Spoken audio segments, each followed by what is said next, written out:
I love King Corbin. Love King Corbin because he looks proper rubbish. And he knows he looks rubbish, but he's leaning into the fact that he looks proper rubbish. And he was fantastic in this segment. He's an excellent heel, yeah. And like, he's so good. Some of the lines that probably were scripted for him came off totally spontaneous. And you know, you've got Rock, you've got Becky, excellent promos, and Baron held his own, I think. Yeah, so Baron Corbin comes down, the echoes of that brilliant mixed gender feud from earlier this year, which was hardly addressed. Then out comes Rock in a tracksuit. Oh, well, yeah. He's a tracksuit Rock. This is Rock's gimmick in WWE. And he wasn't sweating. There was no sweat on him yet. And he didn't end the segment sweating. Usually he's so hyped up, isn't he? Well, it's because he didn't have a flamethrower this time. That is a good point. That will raise the temperature. But, like, Rock gets into the ring. He goes to shake Becky's hand. He shakes Becky's hand. Then he goes over to the other corner to sort of do his Rock celebration. Goes to high-five Baron and then just fakes him out. It was beautiful from the get-go. And then, yeah, it's just Becky and Rock making fun of Baron Corbin dressed like a king. They had a great line when they said, "You're not an actual king."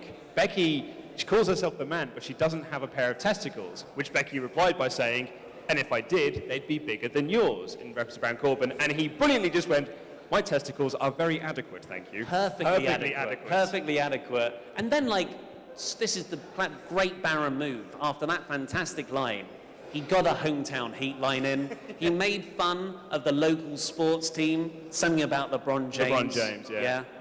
YouTube comments can shout at us explaining that reference. It's baseball. Boo. Yeah. But yeah, then they just went back and forth. It doesn't matter what Corbin thinks. And they lead him into what they are, I'm guessing they're hoping is going to be the new Baron Corbin chant, which is STD, which is supposed to stand for super tough dude, but of course is sexually transmitted disease. And I think I don't think it's going to catch on. I hope not. It's kind of like when John Cena did the dumpster fire thing against Corbin. I didn't really find that funny. And it did have a chant for a bit, so hopefully this has a similar lifespan. Yeah. It'll definitely get chanted for the next couple of weeks, but there's so many better things to boo Corbin for. I'd be amazed if it's chanted on Monday. Yeah. All right. But then Becky and Rock sort of start trading punches on Corbs, and then there's a people's elbow. Becky hits a leg drop. And there's the rock bottom. And yeah, it was just all banging segment. Thumbs up. And you know what it did that was really, really good? Is it made Becky look super over with The Rock. Completely agree. So many times WWE put legends in the ring with their current stars, and you feel like, the current stars look a bit naff compared to Stone Cold or Ric Flair. Not Becky. She looked brilliant alongside The Rock, like a peer. So, job well done. Job well done. I enjoyed it. I enjoyed it immensely. And then that went into Sasha Banks and Bayley taking on Charlotte Flair and Becky Lynch. Now, correct me if I'm wrong on this one, but Banks and Bayley barely got anything in this match. No. This match was almost, I would say, 80 to 85% Charlotte and Becky. Charlotte and Becky, by the way, showed no dissension. There was no used to be literally 1 year ago. Yeah, and just last week, you had Charlotte leaving Carmella high and dry to get tapped out. So you're like, okay, Charlotte, you're kind of a tweener, but mostly a heel. Here she was totally babyface. I think we've just seen a full-on character reset. Oh yeah, because she was doing the moonsault from the top. She is 100% a babyface now. But they just took the entire match. I think Banks and Bayley may have got some heat during the ad break, but it was all during the ad break. Yeah. On actual TV, it was all Bayley, Lynch and Flair. Yeah, and Charlotte tapped out Bayley to the figure eight really quickly. I've heard that a match has been announced for Hell in a Cell, but I don't know what match it is. But I was going to assume it would be Flair versus Bayley. Yeah, you guessed that. And you'd assume that Charlotte's winning? I mean, it's just, this is bad build to Hell in a Cell for me. Because I don't believe that, I'm just not excited about Sasha and Bayley as a heel force. That's because they've been booked to be losers, essentially. Yeah, they're not just losing competitive matches. They're losing all of the match. So, yeah. Unfortunate. That was, the first chip away at Smackdown being enjoyable. Then we got the New Day interview backstage where they said they're not going to accompany Kofi out. It was great, usual New Day promo. Then there's Tyson Fury, the Gypsy King, boxer man. I'm sure that's not going to play into anything later on. Yeah. Well, I thought WWE did a really good job throughout the night of making SmackDown feel almost like a big night boxing match. Celebrities everywhere. Yeah, and it felt like a big deal. Like, the only thing that was missing was dinner tables for people to sit around. And if Vince had his way for the original Raw, that would be the case. Tyson Fury dressed in a sort of Drake Maverick style jacket, by the way. And he didn't have a top on underneath. I'll be honest, I don't know who he is. Oh, right, okay. He's a very large boxer. Okay. Very tall. Fair enough. He's very good as well. He's got very difficult style to fight against. Then they showed a recap of the blue carpet event earlier in the day. Mandy Rose was there. Mandy Rose, Miz, Triple H, Lana and Bobby Lashley. The new power couple of Raw. It's still a thing. It's not a bad dream. Or a good dream. I don't know. Depends on your point of view, I guess.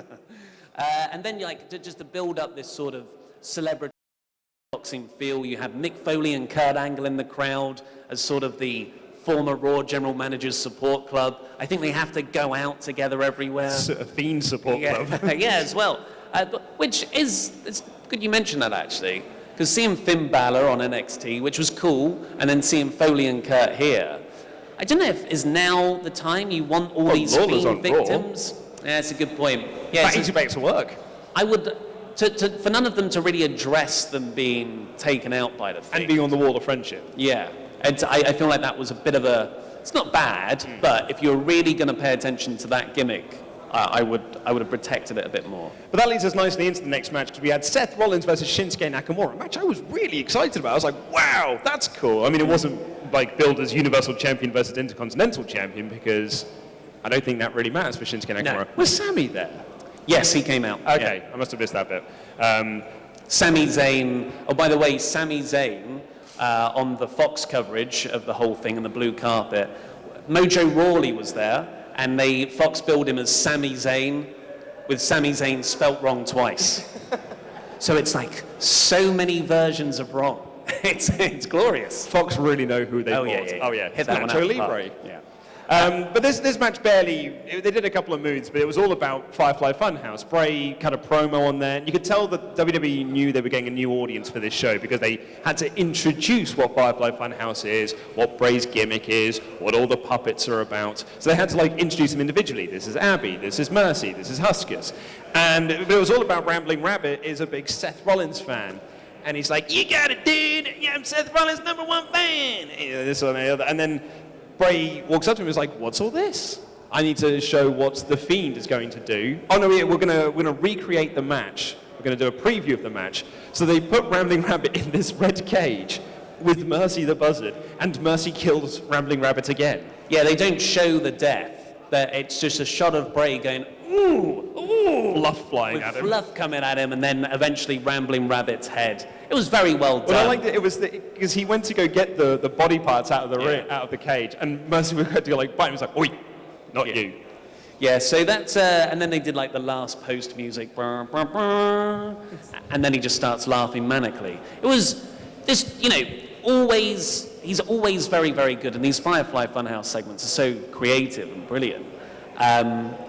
But this was essentially the go-home angle to Hell in a Cell, and it wasn't a million miles different from everything he's done before. But Hell in a Cell clearly is not an important show. No. But I think this was the only thing that they properly built. Yeah. I guess you can make an argument that Bryan and Roman versus the Bludgeon Brothers was. Sort of, yeah. Actually, no, I'd say that they did. Anyway, we come back from Firefly Funhouse. Seth Rollins and Nakamura start off so hot. Nakamura runs in, gets him in a rolling arm bar immediately. Hello, okay, we're going to get a proper match here. They go a bit longer, and then chug-chung, chug-chung, chug-chung. The Fiend's appearing, and Nakamura's in the ring, looking scared himself. I really like Nakamura selling of that, because he didn't know where the attack was going to come from. Rollins was up on the ramp, so you had this sort of cut back and forth of who's the Fiend going to attack, and in the end he attacked Rollins up on the stage. Yeah, which doesn't so much mouth. fit in with the Fiend's MO. Usually he attacks the people who are trying to attack Seth. He's also attacked Seth. But he has also attacked Seth. Yeah, I thought both guys, especially Seth, selling that fear of running away from a potential threat, really got over the... He ran so far and then stopped on the ramp.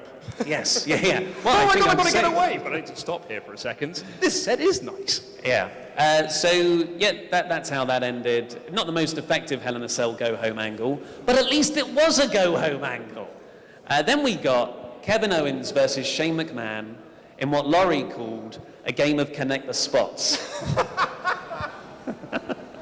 Very good. It was good, because there was no substance here. No, this was just spot, spot, spot. And to be fair, it's been a terrible story. It's completely destroyed Kevin Owens' momentum. So why not just have a really fun match? Yeah. And that's what they had. Like, the two guys were killing each other, not really selling the moves. It was very contrived as well. From the very start, Owens set up a ladder between the barricade and the apron. You're like, well, why have you done that? Chekhov's ladder. Yeah. People were, what are some of the spots here? Oh, Shane did the big elbow drop through the table, and that was like the big ad break sort of climax before we came back from break. Bearing in mind that Michael Cole was saying, like, oh my God, Kevin Owens is out of this. Like, he's completely done so. And then they come back from ad break, and Kevin Owens is on top. And Michael Cole goes, somehow Kevin Owens is fine. Right. Yeah. So Shane was just not selling anything, really. Neither was Owens. They were just rushing from spot to spot to spot. But it went so quick. Yeah, who cares, though? It was. I liked it. I liked it, too, because the story was nothing, so let's just have some fun. Kevin Owens hit this bullfrog splash, as JBL used to call it, off the top rope, onto Shane, on that ladder that was suspended between the barricade and the apron. Yeah, and that kind It of... looked like it sucked. And that sort of was that then followed up by the coast to coast? Yeah, Shane then just got right up and did a coast-to-coast on Into a Owens ladder. with a ladder over him. Then we got a powerbomb onto the ladder by Owens. He literally ran up the ladder, got the briefcase, unhooked it, and this whole thing was there so he could grab the microphone and say, Shane McMahon, you're fired. Yeah. So that's the end of that feud. Well, I mean... Come on now. You'd think so. Come on. You'd think. I think McMahon comes back at Survivor Series. Let's get to NXT. Yeah. Well, he's a really good wrestler, you see. So this was 10 minutes of TV time. 10 minutes. But it probably went 15 with the ad break. Yeah. It seemed like it really got over in the crowd because people were chanting, this is awesome. Yeah. And it was a really fun match. So I tell you, well, there was no let-up. there you go, yeah. Then Heyman does his spoiler promo to Kayla Braxton backstage. Interestingly, whenever he says spoiler, like, by the way, it's a spoiler that Brock's going to win. Brock wins, so that usually telegraphs stuff. So It literally is a spoiler. yeah, as if we didn't figure that out ourselves. Then we got Braun Strowman making an entrance. So, they said, like, Braun's making his entrance. They're like, making his way to the ring, Braun Strowman. And I wrote in my notes, Braun Strowman versus Jobber. I was like, clearly they're having a Jobber match. Then he cut to the ring, there's 1,000 people in the ring. Yeah. It's like, holy hell! It's Heavy Machinery, Miz, AJ Styles, Randy Orton, Robert Roode, and Dolph Ziggler. It's an 8-man tag. It's the Team Hogan versus Team Flair match, surely, just without those two guys Oh there. my God. Everyone just did spots. This was all about Braun, essentially. The key to this is that Braun picked up Dolph Ziggler and threw him into Tyson Fury. Braun then won the match. No one else really mattered, including the US champion. And then Tyson Fury got up and he tried to jump the barricade. Security stopped him, and Braun was just in the ring going like, "Come on, then, we will have a fight." And Tyson Fury was like, I don't know what it sounds like. Yes, I will fight you. Very eloquent, actually. He's a very, very intelligent guy, very good promo. Well, apparently he's cutting a promo on Raw. Well, that would be really cool. Yeah, is it an unscripted promo is what it's He's been got billed an as? open mic. An open mic. So that could, I mean, that's totally within Paul Heyman's wheelhouse. If it's a genuine open mic, I'm actually quite excited about that. Because I think if you give Fury, here are the points you need to hit for your, let's be honest, Saudi Arabia match with Braun Strowman, then yeah, have at it. But it's just another example of Fox getting those... Don't think about that Keep Saudi forgetting it's Arabia happening. match. Because Cain, Brock's surely a Saudi match. Surely it's a Saudi And Arabia it's also, match. I mean, with Survivor Series there as well, you'd think But that's that, in November. Saudi's at the end of the month. Yeah, but you can build to... I mean, can Team do it. You can Hogan do two versus matches. Team Flair feels like a Saudi match. That's Saudi Prince, man. Yeah, he gets that money. That's not the Cain I asked for. Yeah, so it looks like Tyson Fury is pro wrestling and boxing. So I'm actually very, very excited to see him in WWE and see what he can do. Yeah. Then we saw a clip of some lad in a bucket winning the 24/7 title from Carmella. DJ Marshmallow. Okay. Yeah, Yep. I don't know. I don't know who he is. I found out on Twitter later that Carmella also won it back. Right. Because Bucket Man couldn't come back for another show. Yeah. From what I can gather, based around all of this, the key to all of this is that all the 24/7 stuff is now online. Because they said you can follow the exploits of the 24/7 title on YouTube, which means it's no longer a TV thing.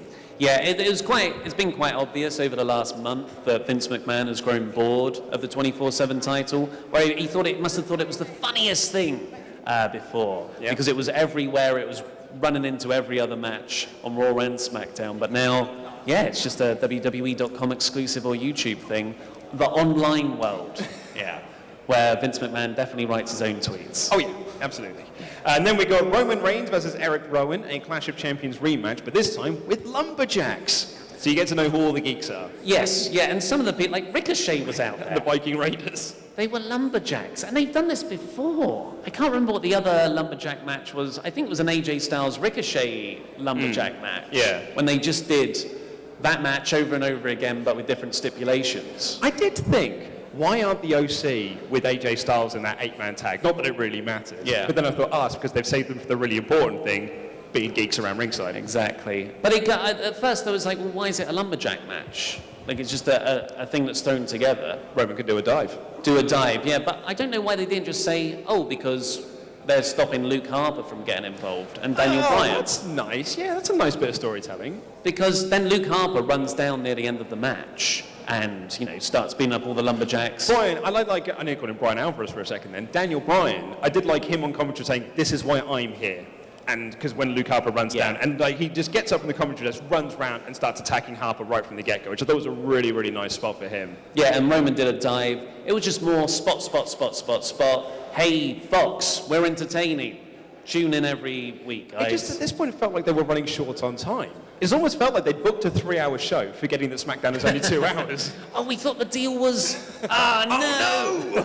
But... Don't tell Austin to come. So Roman does the dive outside on all of them. Rowan picks up Ali, poor Ali, and just power bombs him onto Roman. I do hope that Pete continues my Prince Ali gimmick. Yeah, when he takes over my SmackDown review. It's 100% loved in the comments. Everyone loves it when I do it. Someone actually messaged me and thought I'd made that song up. Really? Yeah, they messaged me going like, how did you get the idea for that song? And I was like, oh sir. It's from Aladdin. Have I got some recommendations for you? Yes, you know Will Smith?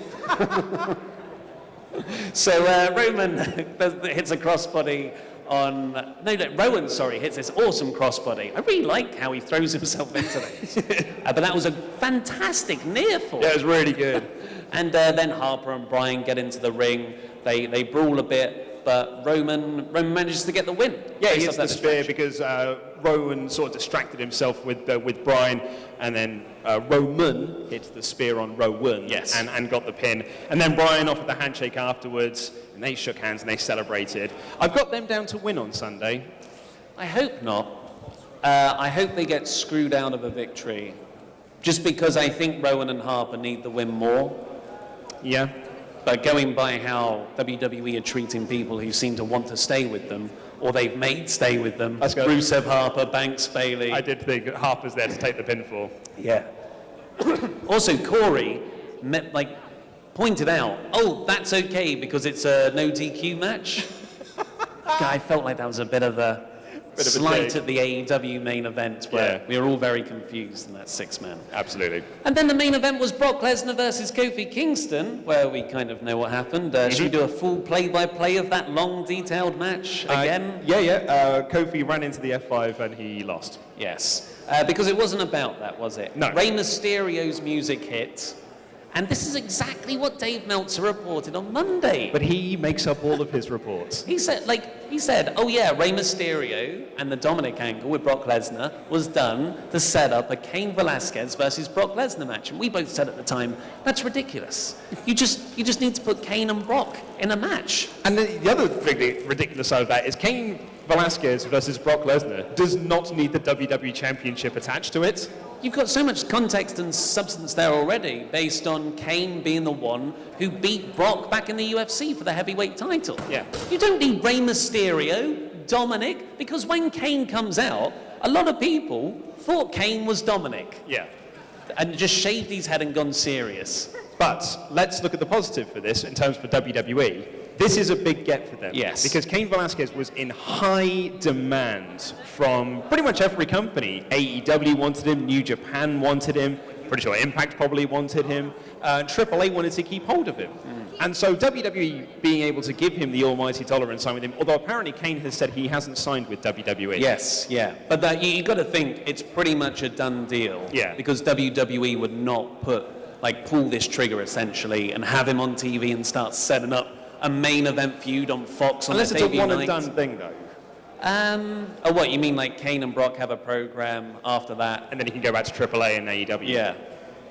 I don't know, I think there's, because the AAA AEW working relationship is already there. Cody Rhodes tagged with Cain Velasquez in Cain's debut match. Yeah. So it must be a money thing. Oh, it's totally a money. Yeah. But it's that Saudi Arabia money. That Saudi That's money. Saudi Arabia Brock money. Cain in Saudi Arabia. Really? Unfortunately, Michael Cole didn't say it's got to be Cain. So, interestingly, I only knew who Cain Velasquez was really because of his wrestling stuff over the last few months. Yeah, same. I've heard the name Cain Velasquez, but I couldn't point them out to you. It's one of those times when you listen to Wrestling Observer Radio and they start talking about UFC stuff, and names just start to Yeah. go into your subconscious, like Cain Velasquez, for example, or JSP or GSP. Yeah. Like you just hear these names, you're like, oh no, I know who that person is, but I don't know anything about them. Like if I saw him in the street, I wouldn't know it was him. Yeah, I can tell you every person who's faced CM Punk. It's not a long list. I went around online. I was just curious of other people's reactions, and they did pretty much say, I don't really know who this guy is. And on first look, when he takes off his top, he's not that impressive. He's a scary guy, obviously. He's very, very legit, but he wasn't that physically impressive. I wouldn't say that to his face. No, of course not, of course not. But I just, from an uneducated eye,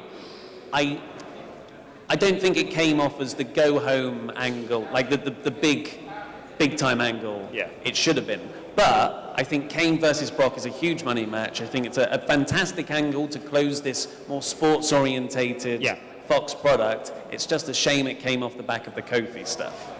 And I think that's where the disappointment comes, is that Kofi was treated like the third wheel of this, the least important thing. Like he was below Brock, he was below Cain, he was below the Fox debut. It was below Mark Henry. Mark Henry had more TV time. Yeah. It was a real shame for Kofi Kingston, sort of a damp squib to what has been a pretty lackluster title run.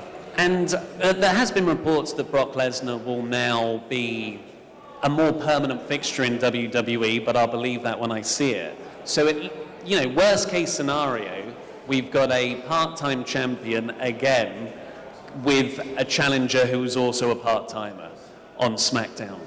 So I'm not thrilled about that, but we'll see where it goes. It's still quite exciting. Yeah, it is an exciting prospect, actually, Cain versus Brock in WWE. I think it is an exciting thing, and it's a good way to get in those people who might not be pure wrestling fans, but are MMA fans, and get those across all casual sports fans. I think it's a smart business move, actually, and as I said, it stops him going from to AEW or going to New Japan or something like that. So I think actually it's a really smart move by them. It sucks for Kofi. I just think it really sucks for Kofi. Yeah. So overall thoughts on the show if you gave it a score out of 5? It's difficult because I do like the set. I do like the intro. I did like the production of that. I like the show. two-person booth. Yeah. I loved the opening segment. I quite enjoyed the ladder match. I enjoyed it. But I think as an overall thing, I probably would have given it maybe 3 out of 5, a smack bang in the middle, maybe a low smack bang in the middle because I thought Kofi was treated so poorly. And maybe that's what I'd go with. A low smack bang in the middle.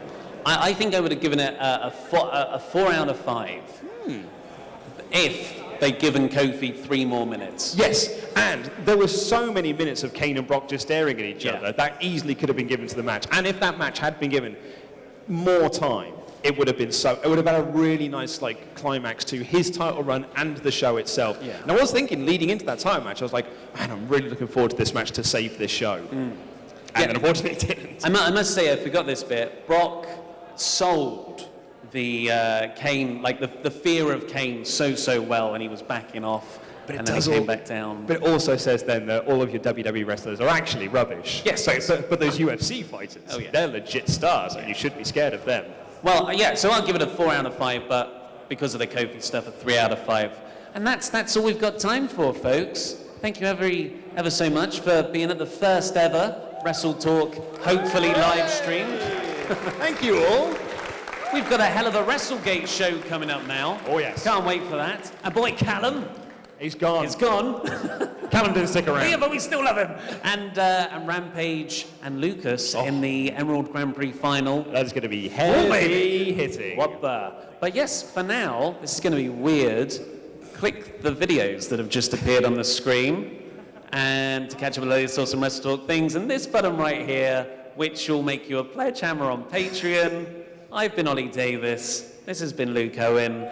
Thank you everyone for joining us live. And that was Rambling. We don't call it that anymore.